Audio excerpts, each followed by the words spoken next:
যেখানে দিয়েছিলেন ওখানে যেখানে দিয়েছিলাম আমরা আগে যেখানে খালি স্টার্ট দিলাম ইয়ে দেখো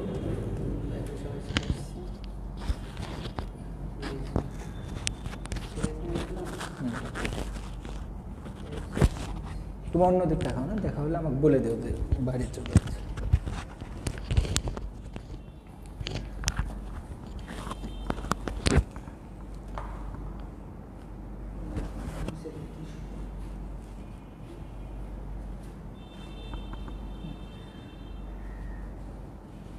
পঞ্চাশ হলে বলো, 50 জন হলে বলো।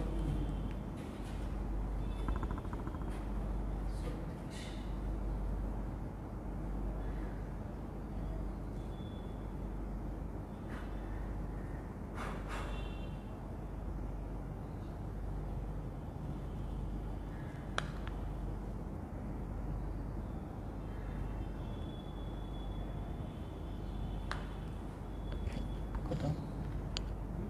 50 লোক।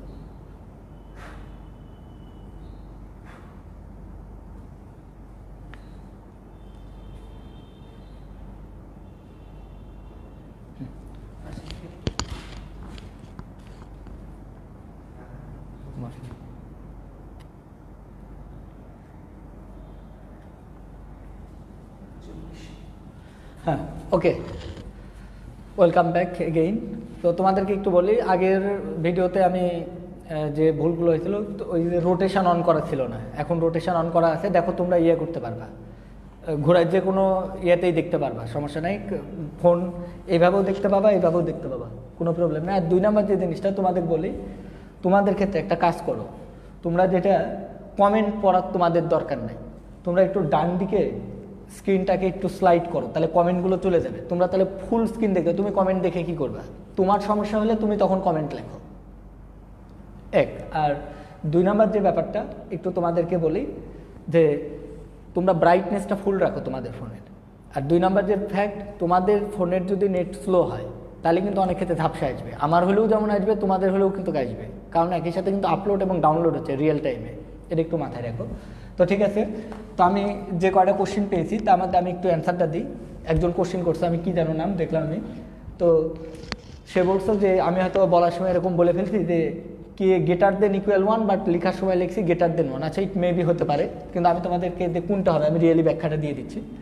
তো একটু দেখো, শূন্য মাধ্যমে কে এর মান 1। ভাই আমি বারবার বলছি যে কে আমরা 2 ভাবে এক্সপ্লেন করছি, একটা বলের মাধ্যমে আর একটা শক্তির মাধ্যমে, মানে ratio, sorry F by F নটের মাধ্যমে, এফ নট বাই এফ এর মাধ্যমে, আর একটা হচ্ছে অ্যাপসিলন বাই অ্যাপসিলন নটের মাধ্যমে, অর্থাৎ একটা বলের মাধ্যমে আর একটা হচ্ছে প্রবেশ্যতার মাধ্যমে।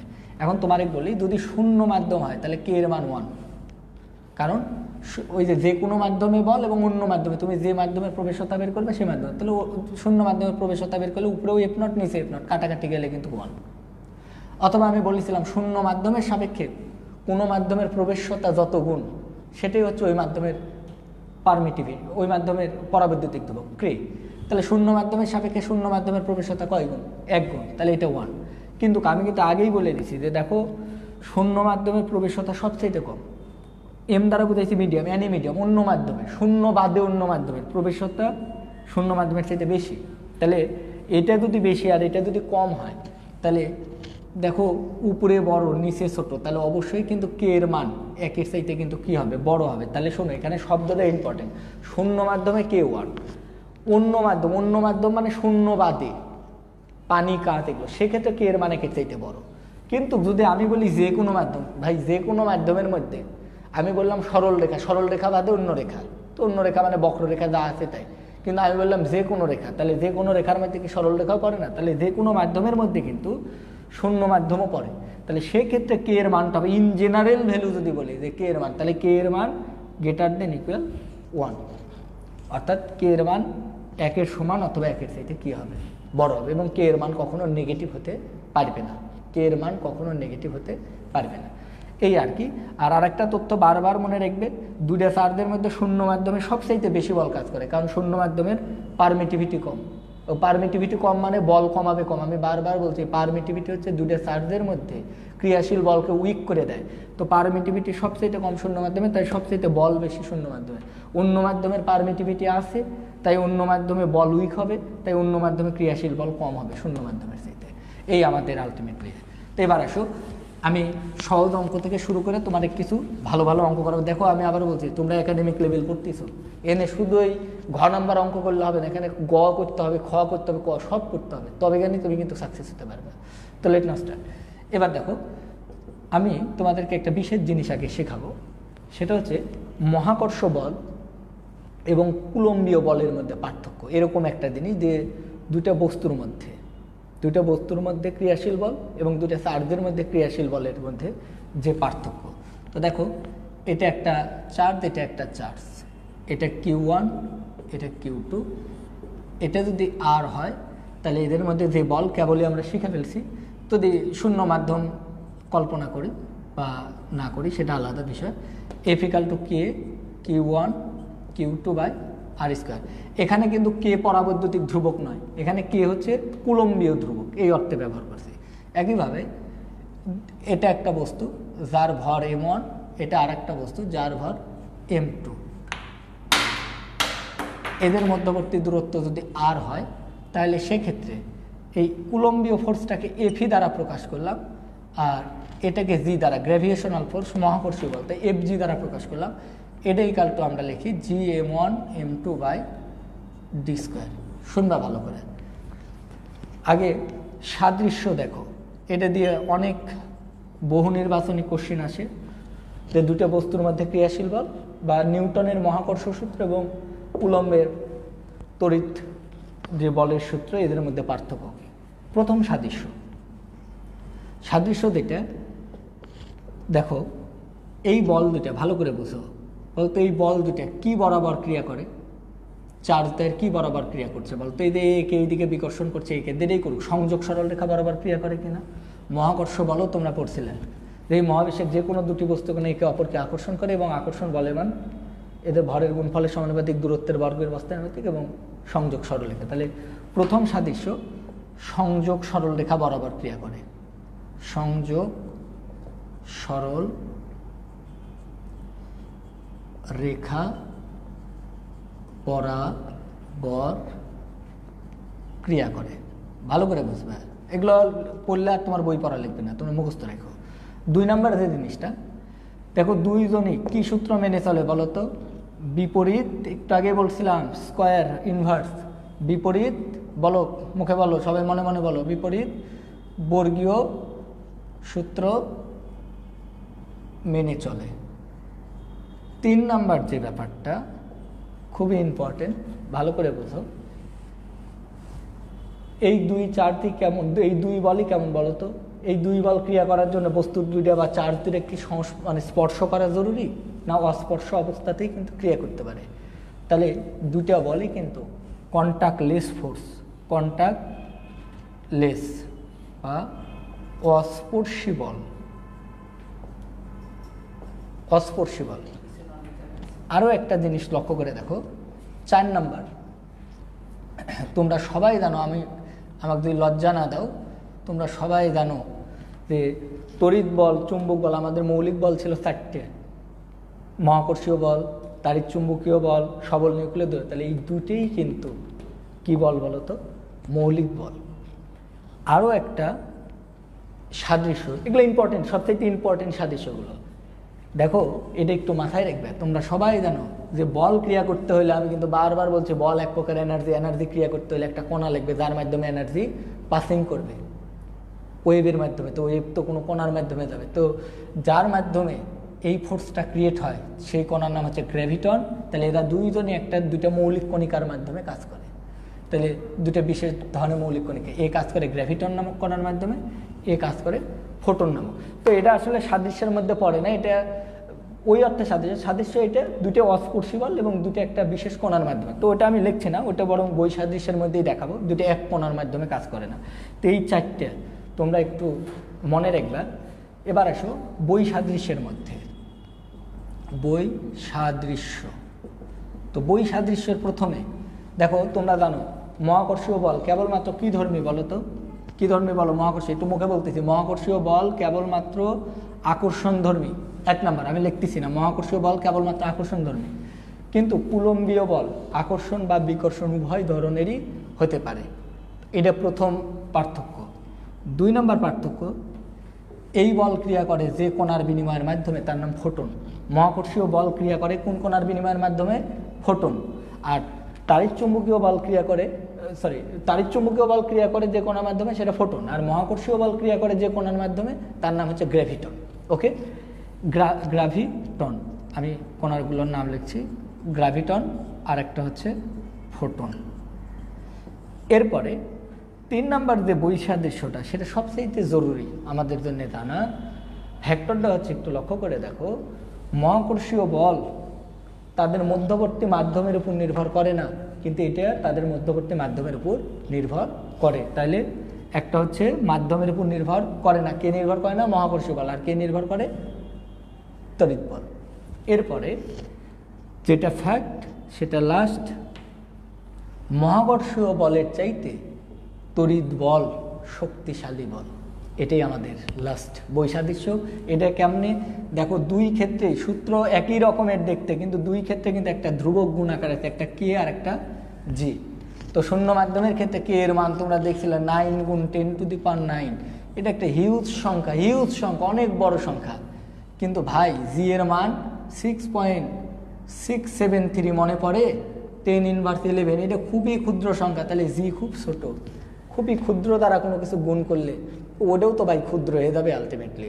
তাহলে আলটিমেটলি কিন্তু মহাকর্ষীয় বল কিন্তু দুর্বল বল, কিন্তু তড়িৎ বল কিন্তু অনেক শক্তিশালী বল। তাহলে ফাইনালি আরেকবার জাস্ট রিপিট করতেছি, মহাকর্ষ বল শুধু আকর্ষণ ধর্মী, তড়িৎ বল আকর্ষণ বিকর্ষণ 2 ধরনেরই হতে পারে।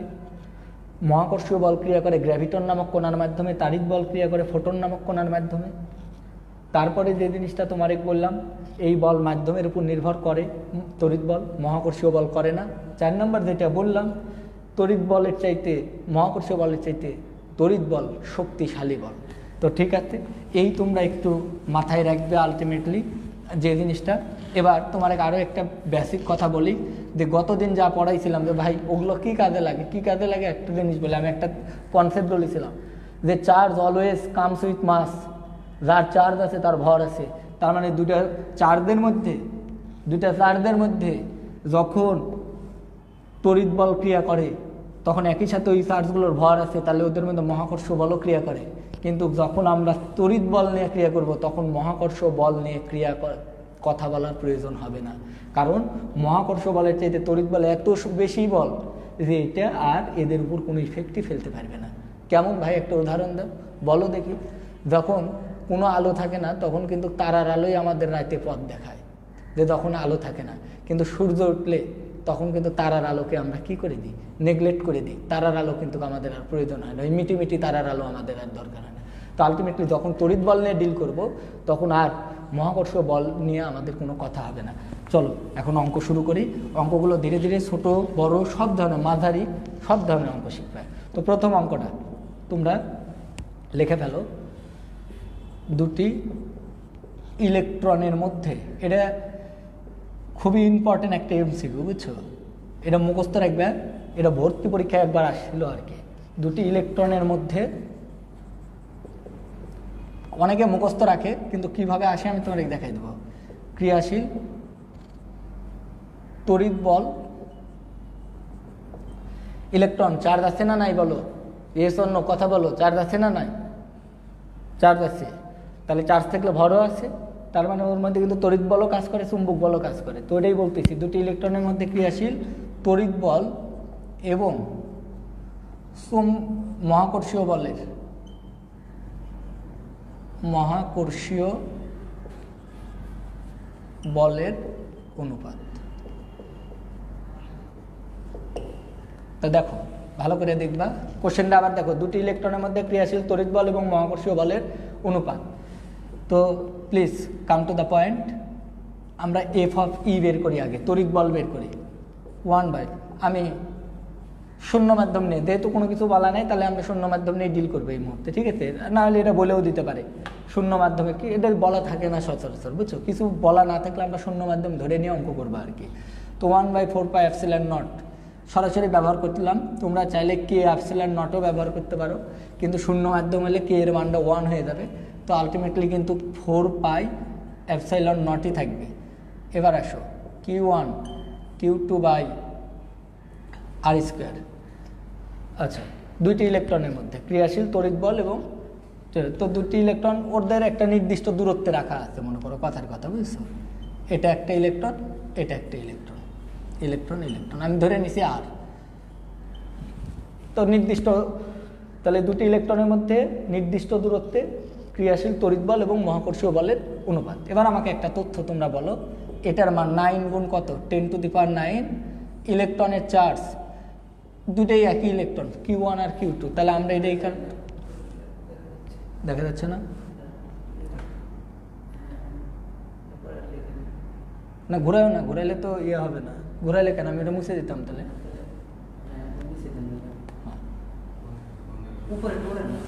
আচ্ছা ঠিক আছে, একটু মনে হয় তোমাদের অনেকে দেখতে অসুবিধা হয়েছে। এখানে দেখো, এটা আমাদের একটা ইলেকট্রন, এই ইলেকট্রনের চার্জ দিই, এটা Q1 এটা Q2, দুটার মানে কিন্তু সেম, আলটিমেটলি দুই ইলেকট্রনের চার্জ সেম। তো আলটিমেটলি একটু লক্ষ্য করে দেখো, এর ভরও যা ওর ভরও তাই। তো তোমরা সবাই ইলেকট্রনের চার্জ জানো 1 আমি মান নিয়ে কথা বলতেছি, 10⁻19 কুলম। এটা নেগেটিভ প্রকৃতি অর্থে, ঠিক আছে?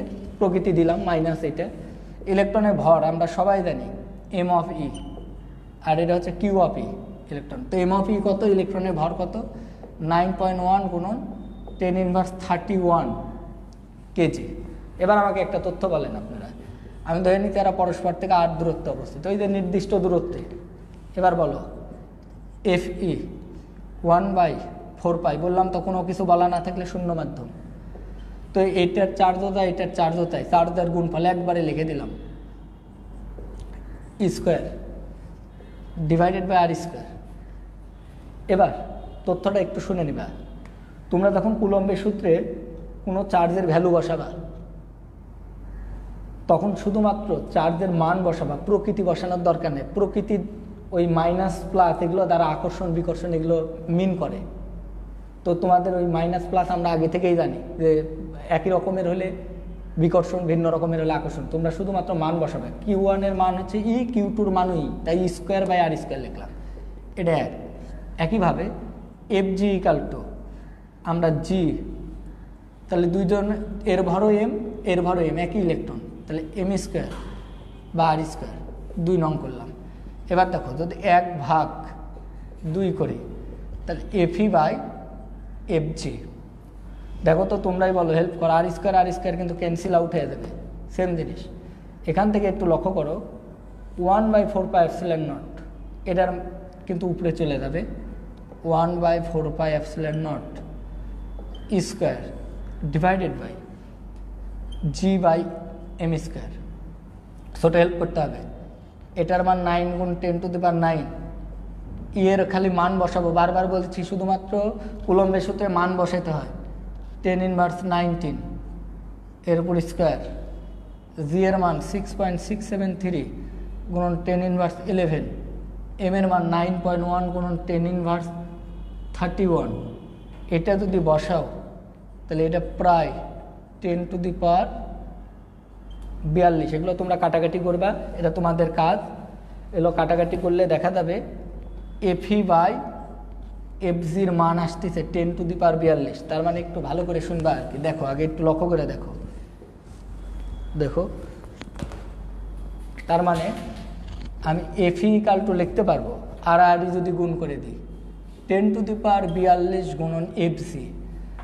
তার মানে দুটি ইলেকট্রনের মধ্যে যে মহাকর্ষ বল ক্রিয়া করে নির্দিষ্ট দূরত্বে, একই দূরত্বে, ওই ইলেকট্রন দুটো রাখলে যে তড়িৎ বল ক্রিয়া করে, দুটো ইলেকট্রনের মধ্যে যে তড়িৎ বল ক্রিয়া করে সেটা বের করতে হলে দুটো ইলেকট্রনের মধ্যে যে মহাকর্ষ বল ক্রিয়া করে তাকে 10⁻42 দ্বারা গুণ করতে হবে। তার মানে Fg এর এত গুণ।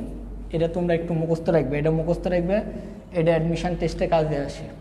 10⁻42 তোমরা সেম, তোমাদের একটা হোমওয়ার্ক দিয়ে দিই, বুঝছো? তোমরা এই সেম ঘটনাটা ভালো করে শোনো, দুইটা প্রোটনকে নির্দিষ্ট দূরত্বে রাখবো। তো নির্দিষ্ট দূরত্বে রাখলে প্রোটনের চার্জ আছে, তাহলে ওদের মধ্যে একটা বল কাজ করবে, তড়িৎ বল। আবার একই সাথে প্রোটনের ভর আছে, তাহলে একই সাথে মহাকর্ষ। তোমরা এক কাজ করবে, এই প্রোটনের ক্ষেত্রে তড়িৎ বল আর মহাকর্ষ বলের অনুপাত বের করবে। এটা বের করবে, এটা তোমাদের হোমওয়ার্ক, এবং আমি দেখবো, এটা জমা দিবে সামনের দিন ক্লাসে। এবং আরও একটা তথ্য তোমার একটু বলি, তোমরা সবাই প্রোটনের চার্জ জানো, একই চার্জ 1.6 10⁻19 প্লাস মাইনাস ফ্যাক্টর না কুলম্বের সূত্রে। আবার ভরটা হচ্ছে 1.673 বা 672 গুণন 10⁻27, ওটা ধরে অঙ্কটা করবে। এবার একটা তথ্য আমাকে খালি একটু হেল্প করো, দেখো কত গুণ বেশি, 10 টু দি পাওয়ার বেশি, এত বড় সংখ্যা। আমি এই জন্য বললাম যে যেখানে তড়িৎ বল কাউন্ট করবো সেখানে আর মহাকর্ষ বল কাউন্ট করার কোনো প্রয়োজন নাই দুইটা বস্তুর মধ্যে, চার্জিত বস্তুর মধ্যে। তো এটা গেল। এবার চলো আমরা একটা অঙ্ক নিয়ে শুরু করতেছি।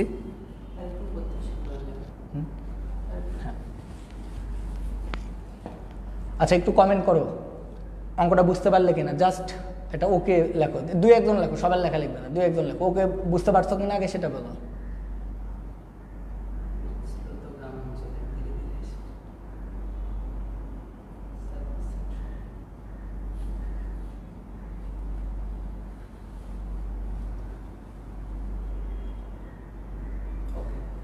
ওকে, থ্যাংক ইউ।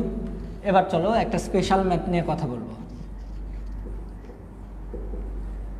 দুইটা অঙ্ক করাবো, এরপর এই টপিকের উপরে 2টা বা 3টা অঙ্ক করাবো, একটা অঙ্ক দিয়েই 3টা অঙ্ক হয়ে যাবে, বুঝছো?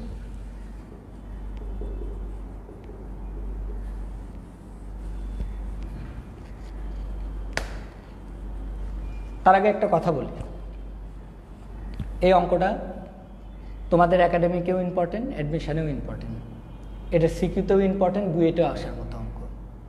এবং এই ক্ষেত্রে বলি, এই অঙ্কটা খুবই পপুলার ম্যাথ, সবার বইয়ে আছে, সব বইয়ে আছে, সবার বইয়ে মানে যে কোম্পানির বই কিন্তু সেই অঙ্ক আছে। কিন্তু আমি এই অঙ্কটাকে একটু ডিফারেন্ট, তোমাদের তো জেনারেলটা শেখাবই, তার সাথে আমার কাছে তাহলে পড়তে এসে কী হবে তোমাদের, আমি অবশ্যই তোমাদেরকে এক্সেপশনাল 2-3টা শেখাবো, কথা বুঝেছো? তো আলটিমেটলি একটু লক্ষ্য করে দেখো আলটিমেটলি কী বলতেছে অঙ্ক। আর অঙ্কের ক্ষেত্রে একটু বলে নিই তোমাদেরকে, আমি কনসেপ্ট শেখাবো, আমি কোনো ডেটা নিয়ে অঙ্ক করবো না, আমি চলক ধরে অঙ্ক করবো।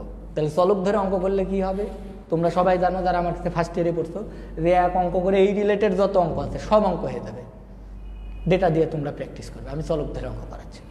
তো দেখো, আমি অঙ্কের কাহিনী বর্ণনা করতেছি। এটা একটা ফিক্সড সাপোর্ট, ওকে, এটা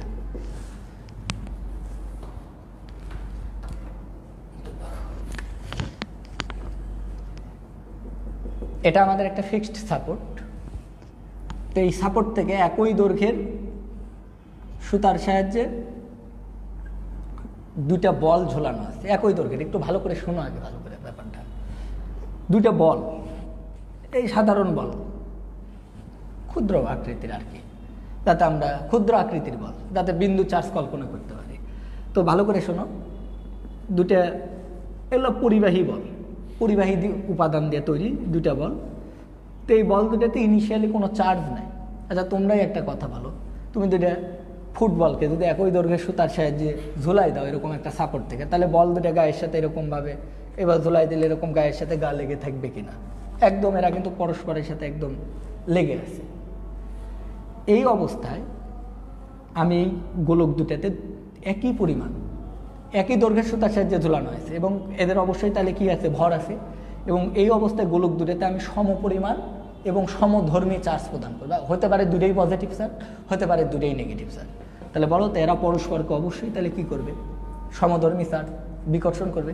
তো বিকর্ষণ করলে তোমরা এই যে স্বর্ণপাত তড়িৎ বীক্ষণ যন্ত্র পড়ছিলা, তো দেখো আলটিমেটলি যদি এতেও চার্জ দিছি এতেও চার্জ দিছি, তাহলে আলটিমেটলি এরা কিন্তু পরস্পরকে বিকর্ষণ করে পরস্পর থেকে কিন্তু একটা নির্দিষ্ট দূরত্বে দেয় কী করবে, অবস্থান করবে। এটা কিন্তু একটা সিম্পল কনসেপ্ট, তুমি নিজেও কিন্তু কি করতে পারছো, বুঝতে পারতেছো। তো আলটিমেটলি ঠিক এই কাজটাই করতেছি। এবার আসো, আফটার চার্জ প্রদান করার পর আমাদের যে জিনিসটা দাঁড়াইছে, একটু ধরো, এটা আমাদের লম্ব রেখা, এটা আমাদের সেই গোলক, এটা আমাদের গোলক। ধরে নিচ্ছি গোলক দুটার ভর m এবং গোলক দুটাতে একই পরিমাণ চার্জ প্রদান করা হয়েছে। এখানেও কিউ চার্জ প্রদান করছি এই গোলকেও কিউ চার্জ প্রদান করছি। এখন আরও একটা ব্যাপার একটু লক্ষ্য করো, এটা এদের লম্ব রেখে, এর দৈর্ঘ্য এল, এর দৈর্ঘ্যটাও এল। এখন শোনো, ভালো করে শুনবে আর কি। দেখো আমি আবারও বলতেছি, কনসেপ্ট না বুঝে তুমি অঙ্ক পারতে পারো 10টা 5টা 20টা, এটা আমার কোনো যায় আসে না। এর অর্থেই না তুমি দাবি করতে পারো না যে আমি ফিজিক্স বুঝি। তখনই বুঝবো ফিজিক্স বুঝো যখন তুমি কনসেপচুয়ালি স্ট্রং, তুমি যে কোনো বিষয়গুলো সঠিকভাবে ব্যাখ্যা করতে পারো।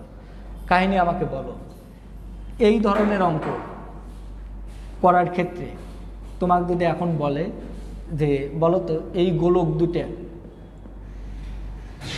স্থির আছে নাকি গতিশীল আছে, গোলক দুটো স্থির নাকি গতিশীল,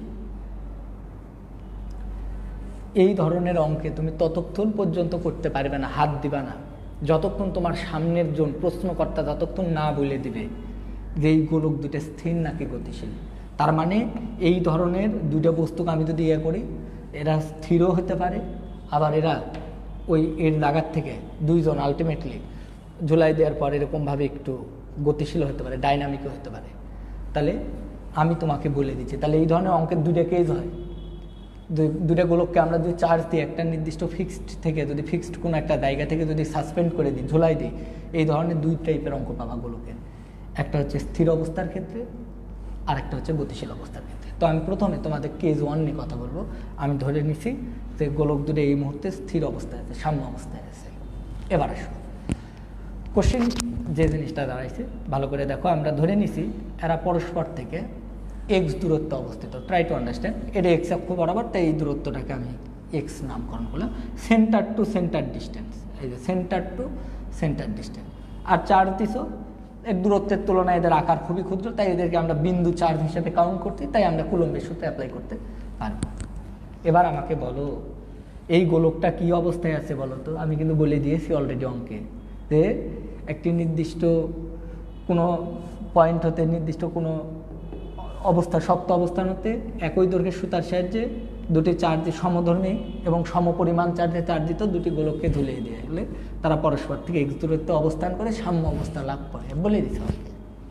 এবার বলো দিস টাইপ অফ ম্যাথে এ সাম্য অবস্থায় আছে। আমার কাছে যারা ফার্স্ট ইয়ার পড়েছো তাদের সমস্যা নেই, যারা পড়ো নাই তারাও হয়তো বা জানো, আমি একটু বলি তোমরা শোনো। একটা বস্তু সাম্য অবস্থায় আছে এর অর্থ কি? একটা বস্তু সাম্য অবস্থায় থাকলে বস্তুর উপর দুইটা শর্ত আরোপ করতে হবে। বস্তুর উপর তাহলে নিট বল 0 হতে হবে এবং নিট টর্ক 0 হতে হবে। টর্ক তোমরা জানো বলের দুইটা ধর্ম বলছিলাম, বলের প্রপার্টিজ বলছিলাম যে কোনো বস্তুতে বল প্রয়োগ করলে হয় বল বস্তুকে সরাইতে চায় অথবা বলছিলাম ঘুরাইতে চায়, না হলে এক কাজ করবে কলম টেবিলের উপর রেখে কলমে করবে, দেখবে ঘুরতে ঘুরতে সামনে যাচ্ছে। তো বলের দুইটা ধর্ম, তো এই যে বলের যে ধর্মের জন্য কোনো বস্তুকে ঘুরাইতে চায় সেটাকে আমরা বলছিলাম টর্ক। তোমাকে আমি বলছিলাম যে every force has a torque, প্রত্যেকটা বলেরই একটা টর্ক আছে। তো আলটিমেটলি যদি টর্ক থাকে তাহলে টর্কের কারণে ঘুরবে, আর যদি বল থাকে এফ, তাহলে বলের কারণে বস্তু এফ বস্তুকেই যে হয় সামনে নিয়ে যাবে বা সরবে। তো আমি ধরে নিছি যেহেতু সাম্য অবস্থায় আছে, সাম্য অবস্থার একটাই শর্ত, summation of F equal to 0 হবে এবং সামেশান অফ টাউ এটা ইকাল টু 0 হবে। বস্তুর উপর ক্রিয়ারত সবগুলো বলের লব্ধি 0, টর্ক 0। এখন ভালো করে শোনো, তো এই এফ 0 এই কথার আবার একটা অর্থ আছে যে কোনো বস্তু যদি সাম্য অবস্থায় থাকে, মনে রাখবে কনসেপ্টটা মনে রাখবে, কোনো বস্তু সাম্য অবস্থায় থাকলে বস্তুর উপর ক্রিয়ারত এক্স অক্ষ বরাবর বলগুলোর সমষ্টি 0 হবে এবং ওয়াই অক্ষ বরাবর ক্রিয়ারত বলগুলোর সমষ্টি 0। আমি আলাদা আলাদাভাবে বলতেছি যে একটা বস্তুর উপর অনেক বল আছে, বলগুলো দুই দিকে ভাগ করে দেবে, একটা এক্স অক্ষ বরাবর একটা ওয়াই অক্ষ বরাবর। তাহলে এক্স অক্ষ বরাবর বলগুলো পরস্পরকে ক্যান্সেল আউট করে দেবে, ওয়াই অক্ষ বরাবর বলগুলো পরস্পরকে ক্যান্সেল আউট করবে, তবেই কেবলমাত্র বস্তু সাম্য অবস্থায় থাকবে। তাহলে আরেকটা কনসেপ্ট তোমার দিলাম সাম্য অবস্থার ক্ষেত্রে, summation of F X equal to 0, summation of F Y equal to 0। তবেই তো এই এফ এক্সের উপর স্কোয়ার এফ ওয়াই স্কোয়ার করলে কেন তো আমরা সামেশন অফ এফ পাবো, তবেই এটা কিন্তু 0 হবে। এটা তোমরা জানো ভেক্টরের কনসেপ্ট থেকে, দুটো ভেক্টরের একটা ভেক্টরের যদি দুটো উপাংশ পাই তাহলে উপাংশগুলোর উপর স্কোয়ার করে রুট করলেই মূল ভেক্টর পাওয়া যায়, তাহলে 0 0 হলে তবেই এটা 0 হবে। আশা করি বোঝার কথা। A equal to root over A X square plus A Y square.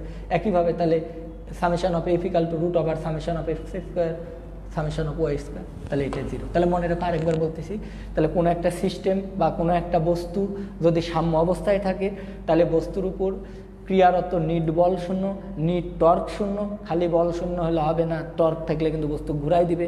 তাহলে আলটিমেটলি লক্ষ্য করে দেখো, আবার বল শূন্য মানে ওই যে সামেশন অফ এফ এক্স, তাহলে বলের উপাংশ এক্স অক্ষ বরাবর উপাংশগুলো সমষ্টিও 0 হবে, ওয়াই অক্ষ বরাবর উপাংশ, কারণ বল নিট বল 0, তাহলে নিট বলের উপাংশগুলো শূন্য হবে।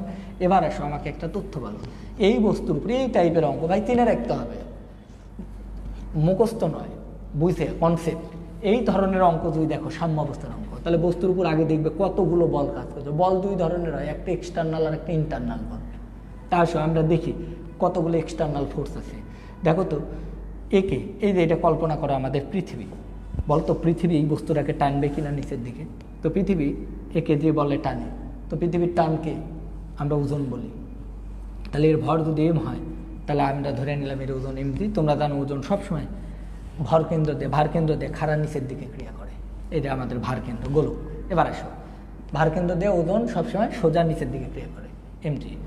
এরপরে একটা ভাই আমাকে তথ্য হেল্প করো, বলো তো, এটাও চার্জিত বস্তু, এটাও চার্জিত বস্তু, সমধর্মী চার্জে চার্জিত। তাহলে এ কে এই দিকে ঠেলা দেবে, এ কে এই দিকে ঠেলা দেবে বিপরীত মুখে। তাহলে বলতো এর উপর এই চার্জ করতে, এই চার্জিত বস্তু করতে এর উপর একটা প্রযুক্ত উলম্বীয় বল আছে, এটার নাম দিলাম এফি, ইলেকট্রিক ফোর্স, এমজি। এবার আর একটা জিনিস লক্ষ্য করো, বলো তো, যদি এই সুতা না থাকতো তাহলে এই বস্তুটা নিচের দিকে পড়িয়ে যেত কিনা। তাহলে বলো তো, কোনো কিছু যদি আমরা সুতা দিয়ে ঝুলায় রাখি, তাহলে সুতা ওই বস্তুর উপর একটা সাপোর্ট দিচ্ছে। তো সুতার যে সাপোর্ট, এটাকে আমরা সুতার টান বলি। তো টান যে পয়েন্টে টান বের করবে, তাহলে এই বস্তুর যার উপর টান বের করবে, টানের দিক হয় ওই বস্তু থেকে দূরে। তাহলে এই বস্তুর উপর টান বের করবো, টান অলওয়েজ এই দিকে। এটা কেন বললাম, এটা অন্য দিন বলবো, ওটা ফার্স্ট ইয়ারে বলেছিলাম টান ঝুলন বিন্দুতে, এগুলো কনসেপ্ট নয়, এগুলো হচ্ছে হেয়ালি কথাবার্তা। টান কাজ করে যে পয়েন্টে টান বের করে, যে বস্তুর উপর টান বের করে, টান অলওয়েজ ওই বিন্দু হতে, যে বস্তু হতে দূরে ক্রিয়া করবে। তাহলে এই যে লক্ষ্য করে দেখো, এই বস্তুর উপর টান ক্রিয়া করছে, ঠিক।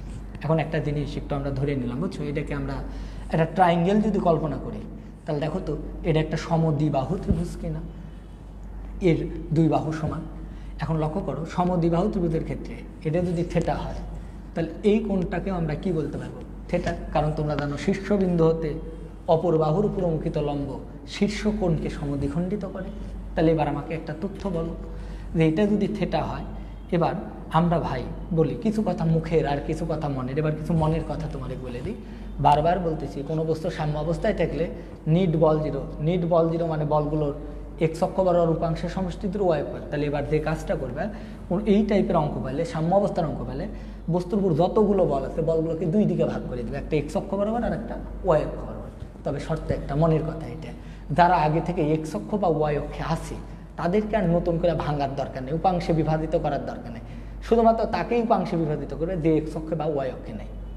যে এক্স অক্ষে বা ওয়াই অক্ষে বা জেড অক্ষে কাছে, এগুলোকে একমাত্রিক বলে। কিন্তু এক্স অক্ষ বা ওয়াই অক্ষের মাঝ দিয়ে ক্রিয়া করলে, তো এক্স আর ওয়াই, তাহলে ওটা দ্বিমাত্রিক হয়ে যাবে তখন। তাহলে আলটিমেটলি এবার একটু লক্ষ্য করো, এম জি সোজা ওয়াই অক্ষ বরাবর ক্রিয়া করছে, তাহলে একে আর উপাংশ করার দরকার নেই। এফ এক্স অক্ষ বরাবর, একেও ভাঙার দরকার নেই। সে এক্স অক্ষের ডাইনে করুক বামে করুক, ওয়াই অক্ষের ডাইনে করুক বামে। কিন্তু বলো তো, টি কি এক্স অক্ষে আছে, টি কি ওয়াই অক্ষে আছে? তার মানে এটা কিন্তু দ্বিমাত্রিক। তাহলে এবার টিকে আমরা 2টো উপাংশে বিভক্ত করব। তাহলে বলো তো, টি এর এরকম 2টো উপাংশ পাবো। তোমরা জানো আমরা একটা ভেক্টরকে লম্বভাবে বিভাজিত করতে পারি। তো এটা যদি থেটা হয়, তাহলে এটাও থেটা। তোমরা জানো যেদিকে কোণ থাকে সেদিকের উপাংশটা হয় কস থেটা। তাহলে এই বরাবর উপাংশটা হবে টি কস থেটা। ভাই এটা মুখস্থ রাখতে হবে, এই যে এটা একটা ভেক্টর আর হলে আর এর 2টো উপাংশ মনে রাখতে হবে, আর এর 2টো উপাংশ, যে আরকে আমরা লম্ব উপাংশে তখন ভাগ করি, তখন উপাংশ দুটো এমন হয়, উপাংশ দুটো পরস্পরের উপর লম্ব হয়, কিন্তু এমনভাবে লম্ব হবে যাতে মূল ভেক্টরটা তাদের মাঝে, যেমন এটা আর এর একটা উপাংশ, তাহলে আর পরের উপাংশটা এই উপাংশের উপর লম্ব হবে, কিন্তু এই দিকে নিলে কিন্তু মূল ভেক্টরটা বাইরে চলে যায়, তাই এইটা হবে রাইট এটা। তো এখানেও তাই দেখো, টি এর এই দিকে একটা উপাংশ নিলাম, কিন্তু এই উপাংশের সাথে আর একটা উপাংশ লম্বভাবে এই দিকে নিলে মূল ভেক্টরটা বাইরে চলে যাচ্ছে।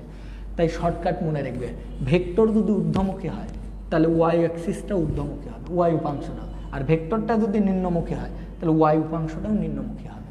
এই তথ্যটা একটু মাথায় রাখবে, বোঝা দিয়েই কথা, অত কাহিনী করার দরকার নেই। তাহলে আলটিমেটলি দেখো, এবং তোমরা জানো যেদিকে কোণ থাকে ওইদিকে কস কম্পোনেন্ট তার সাথে লম্ব বরাবর হয় সাইন, তাহলে এই দিকে কোণ আছে তাই এটা হচ্ছে টি কস থেটা। তাহলে এই দিকে যে উপাংশটা পাবো তার নাম হবে টি সাইন থেটা। যদি এত ঘিসিমিসি মনে করো তোমাদের যদি হয়, তাহলে এটাকে এই বস্তুটাকে একটু আলাদা করে, এটাকে বলে ফ্রি বডি ডায়াগ্রাম। সিস্টেম থেকে একটা পার্টিকেলকে বের করে নিয়ে আসবে, বস্তুকে, ওর উপর কতগুলো বল আছে সেগুলো। তাহলে দেখো এই বস্তুর উপর কয়টা বল আছে ভালো করে দেখো। এই বরাবর যেটা আছে টি সাইন থিটা, এই বরাবর যেটা আছে সেটি এমজি, এই বরাবর যেটা আছে তার নাম টি কস থিটা, এই বরাবর যেটা আছে এটার নাম হচ্ছে এফ ই। এখন লক্ষ্য করো বস্তুটা কিন্তু স্থির অবস্থায় আছে, তাহলে বলছি সামেশন অফ এফ এক্স অক্ষ বরাবর বলগুলো পরস্পরকে নাকচ করবে ওয়াই অক্ষ বরাবর। তাহলে বলো তো আমি সাম্য অবস্থার শর্ত হতে, তাহলে প্রশ্ন মতে আমি কি এই কথা লিখতে পারবো? প্রশ্ন মতে দেখো বুঝা বলো, তাহলে বলো তো এটা আর এটা পরস্পরকে নাকচ করেছে, তখনই দুইটা ভেক্টর পরস্পরকে নাকচ করে যখন তাদের মান সমান এবং দিক বিপরীত। দেখো দিক বিপরীত, তাহলে অবশ্যই এদের মান সমান, তাহলে আমি অবশ্যই লিখতে পারবো T sine theta equal to F E. তাহলে এক্স অ্যাক্সিস ব্যালেন্স হয়ে গেল। এবার ভার্টিক্যাল ব্যালেন্স, এটাকে বলে হরিজন্টাল ব্যালেন্স, এটা হচ্ছে ভার্টিক্যাল ব্যালেন্স। তাহলে একে এর জন্য তো উপরে যাওয়ার কথা আর এর জন্য নিচে নামে যাওয়ার কথা, কিন্তু এটা ফিক্সড আছে, তার মানে এরা পরস্পর। তাহলে আমি লিখতে পারবো T cos theta equal to mg. আর এফি ইকাল টু একটা জিনিস লক্ষ্য করে দেখো, এফি মানে দুটা চার্জের মধ্যে ক্রিয়াশীল বল। তো ভাই দুটা চার্জের মধ্যে ক্রিয়াশীল বল আমি কি এরকম লিখতে পারি? কে বলো তো, এর মানও কিউ, এর মানও কিউ, তাহলে চার্জের মানের গুণফল Q square divided by X square. এটাকে 1 নং সমীকরণ, এটাকে নাম দিয়ে দিলাম আমি কয় নং সমীকরণ? 2 নং। তো এবার জনগণ আমার একটু হেল্প করুক। তো দেখেন যদি 1/2 করি বুঝতে কারো অসুবিধা হবে না, টেনশন করার দরকার নেই। আমি যদি গতিতে আসি তোমরা গতিতে উঠে যাবে, টেনশন করার দরকার নেই আর কি। তো লক্ষ্য করে দেখো T sine theta by T cos theta k Q square x square divided by mg. ও বাবা তোমরা একটু দেখে লিও, ও একটু নিজেরা করে লিও।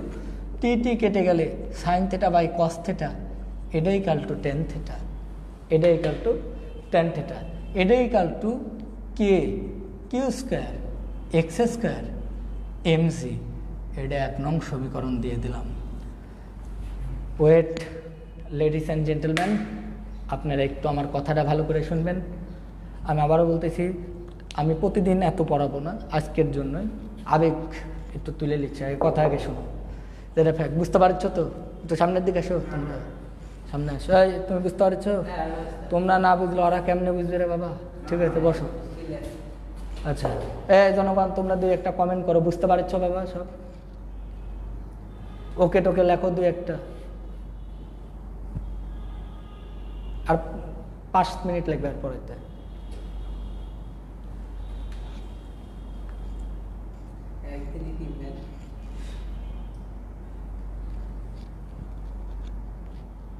কোনো ওকে আছে? Okay thank you. ওকে ধন্যবাদ। Come to the point. তো যেটা নিয়ে আসো বলতো tan theta equal to K q square x square. ভাই অঙ্ক তো দিলেন বুঝলাম, কিন্তু কোশ্চিনটা কি ভাই? কোশ্চিনই তো দিলেন না। রাইট কোশ্চিন তো এখানে দেখো, এই অঙ্ক থেকে তোমাকে যে জিনিসটা চাইতে পারে, যেটা জানতে চাইতে পারে কিউ ইকাল টু হোয়াট, এই চার্জের মান কত ছিল। ভাই কেমনে বের করব? যদি কেউ জানতে চায় তাহলে আর গুণ করে দিবা, দিয়ে স্কোয়ার রুট করে দিলা, তাহলেই তো কিউ পেয়ে গেলা। তোমার থেকে জানতে চাইতে পারে এম ইকাল টু হোয়াট, গোলকের ভর, তাও একই ঘটনা। এমটা এখানে নিয়ে আসলে টেন থিটা এখানে, তাহলেই কিন্তু আমি এম পেয়ে যাবো। একইভাবে আর একটা জিনিস জানতে চাইতে পারে তোমার কাছে এক্স ইকাল টু হোয়াট, তো এক্স জানতে চাইলে আবার একই ঘটনা, এক্সকে এখানে নিয়ে আসে পুরো টেন থিটাকে এখানে দিয়ে স্কোয়ার রুট করে দাও, তাহলে পেয়ে যেতে। তাহলে যে কোনো একটা জানতে চাইতে পারে। কিন্তু এই অঙ্কের ক্ষেত্রে একটা প্রবলেম তোমরা ফেস করবে যে ভাই থিটার মানটা কোথায় পাবো? থিটা তো দেওয়া নাই, থিটা কেমনে পাবো? থিটা পাবা এটা সিম্পলি। তার আগে একটা তথ্য বলি, এই অঙ্কের ক্ষেত্রে আবার দেখো, আমি আবারও বলতেছি, এই গোলকের অঙ্কের দুটো কেস, একটা সাম্য অবস্থা, একটা ইকুইলিব্রিয়াম, আর একটা নট ইকুইলিব্রিয়াম, একটা সাম্য অবস্থা আর একটা সাম্য অবস্থা না। ঠিক একইভাবে আবার দুটো কন্ডিশন দিয়ে থাকতে পারে, থিটার মান স্বাভাবিক আর থিটার মান খুবই স্মল। আমি পরে খুবই স্মল দেখাচ্ছি, আগে থেটার মান সাধারণ। থেটার মান যদি সাধারণ হয়, যথেষ্ট মান থাকে, তো একটু লক্ষ্য করে দেখো, আমি যে জিনিসটা তোমাদেরকে দেখাই, দেখো দেখি এটা একটা সমকোণী ত্রিভুজ কিনা। সমকোণী ত্রিভুজের এটা সমকোণ, তার মানে এটা কি অতিভুজ নয়? তাহলে একটু লক্ষ্য করে দেখো তোমরা সবাই, কেমনে আমি থেটার মানটা বের করতে পারবো। তো কেমনে থেটার মান বের করতে পারবা, সাইন থেটা ইকাল টু, দেখো আমরা যেটা লিখতে পারবো, কোণের বিপরীত বাহু কিন্তু লম্ব। এখন তোমরা লক্ষ্য করো তো, এই পুরা ডিস্টেন্সটা এক্স হলে সমদ্বিবাহু ত্রিভুজের শীর্ষবিন্দু হতো অপর বাহুর উপর অঙ্কিত লম্ব, এটাকে সমদ্বিখণ্ডিত করে। তাহলে অবশ্যই এতটুকু কিন্তু আমরা বলতে পারবো x/2, এটাও x/2, এটাও x/2। তাহলে এর বিপরীত বাহু লম্ব, তাহলে সাইন থেটা ইকাল টু লম্ব বাই অতিভুজ, তাহলে x/2l। তাহলে এখান থেকে আমি কিন্তু sine theta equal two x/2l লিখতে পারি। এখন তোমরা লক্ষ্য করে দেখো, x এর মান কোনো তো যেটা চাবে সেটা দিয়ে থাকবে। ধরো x এর মান কিউ যখন বের করতে বলছে, তখন x এর মান বলে দিবে, এল দেওয়া থাকবে সুতার দৈর্ঘ্য, তুমি এখান থেকে কিন্তু থেটা বের করে ফেলতে পারো। তাহলে থেটা ইকাল টু আমরা কিন্তু লিখতে পারবো সাইন ইনভার্স x/2l। তো থেটার মান বের করে এখানে যদি বসিয়ে দাও, তাহলেই কিন্তু আমরা এইগুলো অঙ্ক থেকে চার্জ বের করতে পারবো, ভর বের করতে। এখন বলতে পারো ভাই এক্স বের করতে বললে, হ্যাঁ এক্স বের করতে বললে তোমার থেটা দিয়ে দিবে, থেটা দিয়ে দেবে। তার মানে তথ্য এমনভাবে দিয়ে থাকবে তুমি পারবে। তাহলে ঘটনা এই আর কি। আমি কিন্তু বারবার বলছি যে আমার দুটো কন্ডিশন আছে, যে থেটার মান খুব ক্ষুদ্র হলে আর থেটার মানটা যদি কি হয়, স্বাভাবিক হয়। তাহলে থেটার মান খুব ক্ষুদ্র হলে তাহলে কি হতো, এটা আমাদের অঙ্কের একদম last position, this is the last concept, এই একই অঙ্ক আর কি, ঠিক আছে। এবার আশা করি এই ধরনের অঙ্ক আলে তোমরা পারবে। বই খুঁজে আমি কিছু অঙ্ক, একটা অঙ্ক তোমার গিয়ে দিয়ে দিব না, আমি পরে হোমওয়ার্ক দিয়ে দিব না তোমাদেরকে, মানে ডেটা দিয়ে দেবো না, এখানে কনসেপ্ট রেখে দাও, এটা দিয়ে ডেটা তোমরা পেয়ে যাবে। এবার আসো যে ইফ, এটা কেস 2 দেখে দেবে না, if theta is very small, theta is very small, তাহলে কি ঘটবে, থেটা যদি খুবই ক্ষুদ্র হয় সেক্ষেত্রে কি ঘটবে। তো একটু ভালো করে একটু লক্ষ্য করো, থেটা খুব ক্ষুদ্র হলে তোমরা সবাই জানো যে থেটা ক্ষুদ্র হলে সাইন থেটা ইকাল টু আমরা থেটা লিখতে পারি। একটা এর আগেও তোমার পড়াইছিলাম ব্যাংকিংয়ের সময়, যে সাইন 0 ডিগ্রির মান 0, মানে 0-র কাছাকাছি হলে, থেটা খুব ক্ষুদ্র হলে এখানেও যা থাকে এখানেও তাই হয়। একইভাবে এগুলো অবশ্য রেডিয়ানে। এবং cos theta equal two, theta খুব 0-র কাছাকাছি, লিমিট পড়ছে 0-র কাছাকাছি, তাহলে 0ই ধরে নাও প্রায়। তো কস থেটা ইকাল টু, এই সাইন থেটা ইকাল টু প্রায় theta, cos theta equal two প্রায় 1। আর তোমরা তো সবাই জানো ট্যান থেটা মানে কি বলো তো, সাইন থেটা বাই আমরা কি লিখতে পারি, কস থেটা। তাহলে এটাও মানেও কিন্তু প্রায়, কারণ সাইনের মান থেটা, কজের মান 1, তার মানে ট্যান থেটা মানেও কিন্তু আমরা প্রায় কি লিখতে পারবো, থেটা। তা মানে এটা ইকাল টু আবার কি লেখা যাচ্ছে বলো তো, সাইন থেটা। তার মানে আমরা ফাইনালি যেটা শিখলাম, থেটা ইজ ভেরি স্মল, তোমরা মাথায় রাখবে সাইন থেটা ইকাল টু আমরা, বা ট্যান থেটা ইকাল টু আমরা যেটা লিখতে পারবো সাইন থেটা, প্রায় সাইন থেটা লেখা যাবে, এটা আমরা প্রায় লিখতে পারবো আর কি, যদি থেটা ইজ ভেরি স্মল হয়। তাহলে এবার আসো আমরা যে পর্যন্ত করে রাখছিলাম সেখান থেকে স্টার্ট করছি। দেখো আমরা কিন্তু পেয়েছিলাম এরকম যে tan theta equal to KQ² x² by MC। এখন লক্ষ্য করে দেখো আমরা কিন্তু অলরেডি ট্যান থেটা মানে সাইন থেটা, আবার সাইন থেটা মানে কিন্তু বের করে রাখছি কি বলো তো, x/2l। তাহলে আমি ট্যান থেটার পরিবর্তে কিন্তু বসিয়ে দিতে পারবো x/2l। এখানে KQ² x² mg। এবার আমাকে একটা তথ্য বলেন, এই x আর এই x যদি আর গুণ করে দিই, তাহলে x³ equal to KQ² divided by, তার সাথে কিন্তু 2l গুণ হয়ে গেল, আর গুণ করেছে KQ² 2l divided by MC। তো এখান থেকে আলটিমেটলি আমাদেরকে যদি x বের করতে বলে, তাহলে দেখো ফাইনালি x ইকাল টু, তাহলে বলতো x ওপার গেলে কি হয়ে যাবে, কিউবিক রুট। তোমরা সবাই জানো এটা equal to KQ² 2l by mg। অনেক ক্ষেত্রে এই পর্যন্ত এই এক্স অনেক ক্ষেত্রে বের করার প্রয়োজন হতে পারে। এক্স এই যে কে এর মান তো জানো, কে মানে কিন্তু ওই যে কে মানে কিন্তু দুইটা চার্জের মধ্যে ক্রিয়াশীল বলের ধ্রুবক। এখন শূন্য মাধ্যমের ক্ষেত্রে কিন্তু কে এর মান 9 গুণ 10⁹ newton metre square coulomb inverse 2। এখন সব দেওয়া থাকবে, মনে করো কে কিউ স্কোয়ার সব কিছু এমজি টেমজি সব দেওয়া থাকবে, তুমি কিন্তু এখান থেকে এক্স বের করতে পারবা। এবার আসো কনসেপ্ট ক্লিয়ার করতে থাকো, কনসেপ্ট নিলে তবে গানি তুমি পারবা। যেটা আমার পক্ষ থেকে একটা অঙ্ক, এই প্রথম দুটো অঙ্ক তোমরা নোট গাইডে অ্যাভেলেবেল পাবা, যে কোনো বইয়ে পাবা নোটে। আমি হয়তো বা ডেটা ধরে করাইনি, চলক ধরে, কিন্তু এর একটু 2 মিনিটের একটা ইনটেনশন আছে, মানে এক্সটেনশন আছে। এই এক্সটেনশনটাই তোমাকে অন্যদের চাইতে 100% আগায় রাখবে, 100% আগায় রাখবে। আর শোনো, আমি আর একটা কথা বলি, ফাঁকিবাজ স্টুডেন্টরা দূরে থাকো। যারা ফাঁকিবাজ আছে শোনো, সবার সব কিছু দরকার নাই, যার দরকার নাই তাই চলে দাও, ওই দুটো অঙ্কই না তোমার জন্য। এরা শুধুমাত্র যারা বুয়েট প্রিপারেশন বা যাদের ইচ্ছা যে ফিজিক্সে 100-তে 100 পাওয়া, তারাই শুধুমাত্র এই অঙ্কের ব্যাপারে তোমরা অ্যাটেনশন গ্রো করো। সবার আর দরকার না, আমি ছুটি দিয়ে দিলাম, বাকি একদম ছুটি দিলাম। শুধুমাত্র যারা দেখতে চাও এখন শুধু তাদেরকে এই ছোট্ট অংশটুকু বলবো আর কি।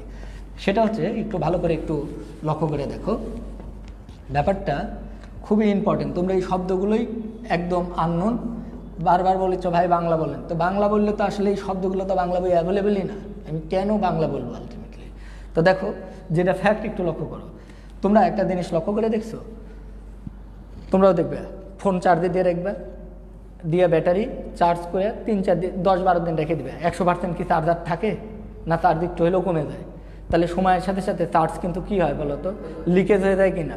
তাহলে ঠিক একইভাবে এই চার্জিত গোলকটা সময়ের সাথে সাথে এখানে চার্জ লিক করছে মানে চার্জ খরিত হচ্ছে, হারাই যাচ্ছে। তাহলে বলো তো, তোমরা তো কুলম্বের সূত্রে এই যে এত আমি বহুত কাহিনী করে বেসিক করে, তোমরা তো কুলম্বের সূত্র 2 মিনিটে মুখস্থ করে শেষ। তো কুলম্বের সূত্র কেন এত কাহিনী করলাম? তো তোমারে বলছিলাম যে দুটো বস্তুর চার্জ যত বেশি হবে, তাদের মধ্যে ক্রিয়াশীল বলের মানটাও তত বেশি হবে। এখন বলো তো, চার্জ হারাই যেতে থাকলে, এখান থেকে যদি চার্জ হারাইতে থাকে এই দুটোতে, তাহলে চার্জের পরিমাণ কমে যাবে। চার্জের পরিমাণ কমে গেলে বল কমে যাবে। তাহলে যদি বিকর্ষণ বেশি হতো, তাহলে বিকর্ষণ বেশি হলে পরস্পর থেকে দূরে চলে যাবে। কিন্তু বিকর্ষণের মানটা যদি চার্জের মানটা কমে যায়, তাহলে তারা কিন্তু বিকর্ষণ বলও কমে যাবে। তো কমে গেলে তারা কিন্তু পরস্পরের দিকে ধীরে ধীরে কি হতে থাকবে বলতো, অগ্রসর হবে। তার মানে এরা পরস্পরের দিকে অগ্রসর হবে, তার মানে এখানে কিন্তু একটা বেগ সৃষ্টি হবে। এই বেগটাকে আমরা বলতেছি দ্য ভেলোসিটি অফ অ্যাপ্রোচ। আবারও বললাম, কোনো বাংলা নাই, ভেলোসিটি অফ অ্যাপ্রোচ। আর বাংলা কি? অ্যাপ্রোচ মানে কি? অগ্রসর হয়। তাহলে অগ্রসর বেগ, অগ্রসরমান বেগ বাংলা করে নিল, আমি জানি না। বললাম velocity of approach, velocity of কি বললাম? অ্যাপ্রোচ। এখন এই টাইপের একটা অঙ্ক, একটা স্পেশাল ম্যাথ এরকম দেওয়া আছে, যে অঙ্কে দেওয়া আছে dq/dt সময়ের সাথে সাথে চার ধারণ কোনো একটা মান দেওয়া থাকবে, এত কুলম্ব পার সেকেন্ড। এটা দেওয়া আছে, দেওয়া বলেছে velocity of approach equal to what? Approach velo, আচ্ছা বাংলা লিখে দিচ্ছি, তোমরা বাংলা পাঠি, ঠিক আছে, ওকে। অগ্রসরমান বেগ বা অগ্রগতির বেগ, আর ওকে অগ্রগতির বেগ। তো আরেকটা কথা, আর না হলে আরেকটা একটু ইমোশনালি কবে, কাছে আসার বেগ, কাছে আসার বেগ, আচ্ছা বুঝলেন, কাছে আসার বেগ। হ্যাঁ, সিস্টেম, রাইট। এবার চলে আসো, তো কাম টু দ্য পয়েন্ট। দেখো, এদের মধ্যে ডিস্টেন্স আছে এক্স, লজ্জা দিও না। এই যে দূরত্ব, সবাই জানো বেগ কি? সময়ের সাপেক্ষে দূরত্বের পরিবর্তনের হারকেই বেগ বলে। তার মানে আমার দরকার dx/dt। তো আমি কিন্তু অলরেডি কিন্তু থেটা ইজ ভেরি স্মল, এগুলো সব কন্ডিশন দিয়ে আছে। থেটা স্মল, চার ধারাচ্ছে, এই অবস্থায় পরস্পরের দিকে কত বেগে অগ্রসর হবে, এই কনসেপ্ট দিয়ে একটা অঙ্ক আসছে। তো আমরা দেখো অলরেডি কিন্তু বের করছি x ইকাল টু অলরেডি কিন্তু বের করা আছে, এই যে কিউবিক রুট, ভাই আমি এগুলো মুছে দিলাম, কিউবিক রুট, আর 2 মিনিটের মধ্যে পড়া শেষ হয়ে যাবে। কিউবিক রুট কে কিউ স্কোয়ার 2l, আবারও বলতেছি কে পরাবৈদ্যুতিক ধ্রুবক না, এটা কুলম্বের সূত্রের কে, কুলম্বীয় ধ্রুবক, 9 × 10⁹ শূন্য মাধ্যমের ক্ষেত্রে mg। এখন বলো এখান থেকে x ইকাল টু, এটা তোমরা ভাই আর লজ্জা দিও না আমাকে, এই কিউবিক রুট মানে কে কিউ স্কোয়ার 2l mg, এটা মানে 1/3 লেখা যায়। এখন কথা বলো, আমি যদি লিখি এটা উভয় পার্শ্বকে যদি সময়ের সাপেক্ষে ডেরিভেটিভ করি dx/dt, তাহলে এ পারও ডেরিভেটিভ করতে হবে টিএসএফকে। তো ডেরিভেটিভ করলে কে ধ্রুবক, 2l ধ্রুবক, mg সব ধ্রুবক, শুধুমাত্র সময়ের সাপেক্ষে কে চেঞ্জ হয়, কিউ, তাহলে এগুলো বাদে বাকি সব ধ্রুবক, সবাই জানো ডিফারেন্সিয়েশনের সময় ধ্রুবকগুলো বেড়ে আসে। তাহলে কে 12 mg 1/3 এটা কনস্ট্যান্ট, শুধুমাত্র ddt। আর দেখো কিউ এর উপর এইটা আর লজ্জা দিও না সবাই, 2 এর উপর 1/3 আছে, এটা মানে কিন্তু কিউ 2/3 লেখা যায়। কেন লেখা যায় এটা আর লজ্জা দিও না, 2 আর 3 গুণ করে এটা লেখা যায় আলটিমেটলি। তো এখান থেকে দেখো dx/dt মানে কিন্তু ভি। তাহলে দেখো আমরা কি লিখতে পারবো, কে 2l। আচ্ছা কে তোমাদের মনে হয় একটু মনে গাত্রোদ্দাহ সৃষ্টি করতেছে, যেহেতু মনোপীড়নের কারণ হইতেছে, তাই কে পরিবর্তিত করিয়া আমি কে এর পরিবর্তে 1/4πε0 বসাইলাম, বাংলায় বলিতেছি।